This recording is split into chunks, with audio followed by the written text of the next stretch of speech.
Welcome. Today's session is one of my personal favorite topics. It's diet and nutrition. To me, our diet, the food that we eat every day, is one of the most critical components of and a foundational components of a healthy long life. No one single activity, I feel, affects our health more than the food that we put in our bodies. And that's probably why there is an old ancient Ayurvedic saying, which goes like, when diet is wrong, medicine is of no use. And when diet is right, medicine is of no need. So food can really be, medicine, for all of us. And also that food is one of the best tools that we have for creating health and wellness for ourselves, as well as for reversing, disease. Now, unfortunately, there is no one single perfect or universally healthy diet that works for every single person. Our individual genetic makeup dictates what our body needs to maintain our good health. But there are, of course, general guidelines and principles that we can follow to maintain good health get a long life. And some of the examples are, for example, eating plant-based diet, or avoiding excessive sugars, and things like that. And that's what we're going to be talking about and learning about from our panelists and our speaker today in this session. I introduced Bipin. He is also one of the Wellness Support Group team members, so I introduced him already. Here's a little bit more about him. So Bipin is he's been focusing on experimenting with dietary practices and nutrition as a way to improve his overall health and wellness. And so that's what he's going to be sharing with us about. And I got to tell you, it's some really exciting and very practical information. And so I'm sure you will enjoy hearing from him. So Bipin, please go ahead. Well, thanks, Bindu. Thanks for the introduction, and thanks for everybody to joining this session. I'm going to be starting with there is only one slide there, and Bindu is putting it up right now. Mm-hmm. So just to give you some idea, let me give a little bit of context behind it. That I started this experiment about 6 months back. And let me start with the outcome first so that you'll understand what has happened over the period of 6 months. And on the right-hand side of the slide where you see, these are some of the milestones I have reached, that the weight loss actually has been 38 pounds as of today.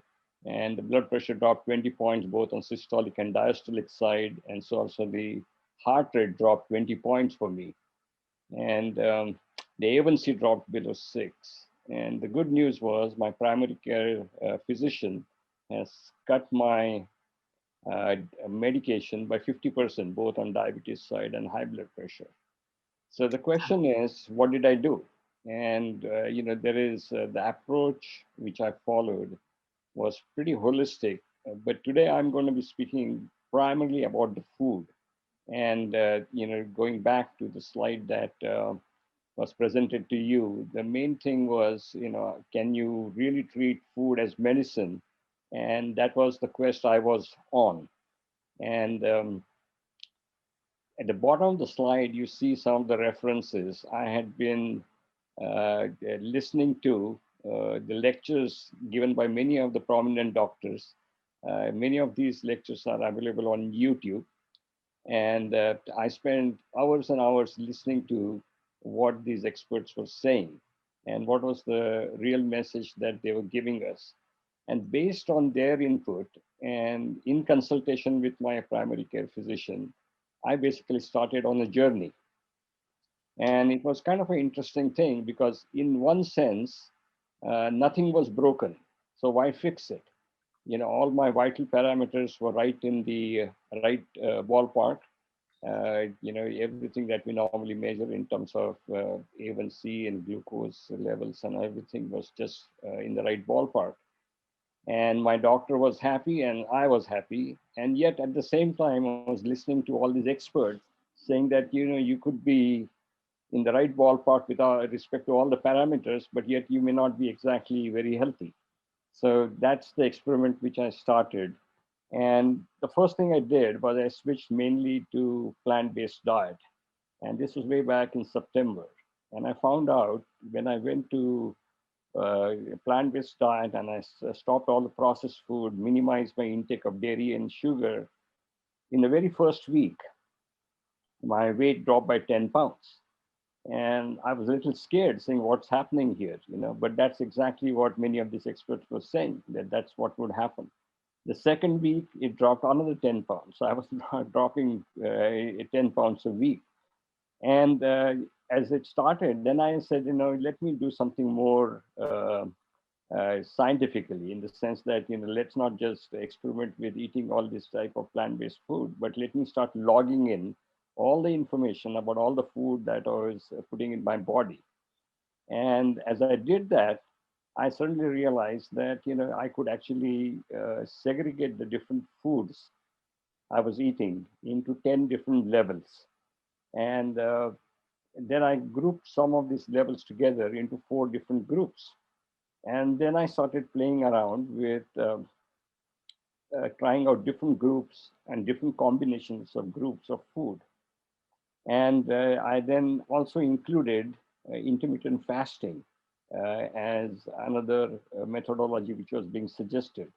And if you wonder what kind of intermittent fasting I was doing, it was basically I reverted to 23 hours of fasting. So I would eat my meal finish it by noon, and then I would eat the following day at 11 o'clock in the morning. So the food intake was happening only between 11 a.m. in the morning and noon, and the rest of the day I would be consuming, water basically, or herbal teas or something like that. So plant-based diet, intermittent fasting, avoiding processed food, minimizing dairy and sugar intake, and trying to play out this different combination of groups is basically what resulted in this kind of an outcome, which you see on the right-hand side. And interestingly, I went back and forth, for example, if I stuck to the group one, uh, I found out I could lose my weight anywhere from 5 pounds to 10 pounds a week. If I went exclusively on group three, then my weight would actually increase marginally every week. And if I stayed with a combination of group one and group two, then I could have a weight stabilization. So this has been quite proven time and again, because I would try out this for a week at a time and see how that would play out. So this is the methodology which I followed. Now you would wonder what exactly is in group one and group two and group three and group four. And this is probably going to require a lot more time and effort to go through all those things. But essentially, I'll tell you what, group one was raw vegetables, fruits, nuts, and berries, and semi-cooked vegetables, things like that. Group two was more like fermented foods or sprouted grains and all that, and non-wheat and non-rice grains. And group three would include meat and full meals that we normally eat with rotis and naans or bread or anything like that, or pasta and all that. So those were the different groups which I had created, and I played out with that. So the good news is that this was no longer theory to me, that what all the experts were saying, that all these doctors were saying, that you could uh, uh, eat the right kind of food, eat well, so you're not starving, you're not doing anything like that, but you're eating well. At the same time, you could start on the path of reversing some of these conditions that uh, I was having. Like, my primary care physician tells me that if I continue to go on this track, then in another 6 months, I might be completely off some of these medications, or I might be on the medications on a minimal sense that I will be there. So essentially, this is what I wanted to share with you, that this is, in fact, working great for me, and it's not that difficult to do it. Uh, and you just have to get down to the right level of personalizing the food intake that you have. And if you do that in consultation with your primary care physician, of course, so you don't want to go solo on this thing, then things do work very well. And that's the good news I wanted to share with you.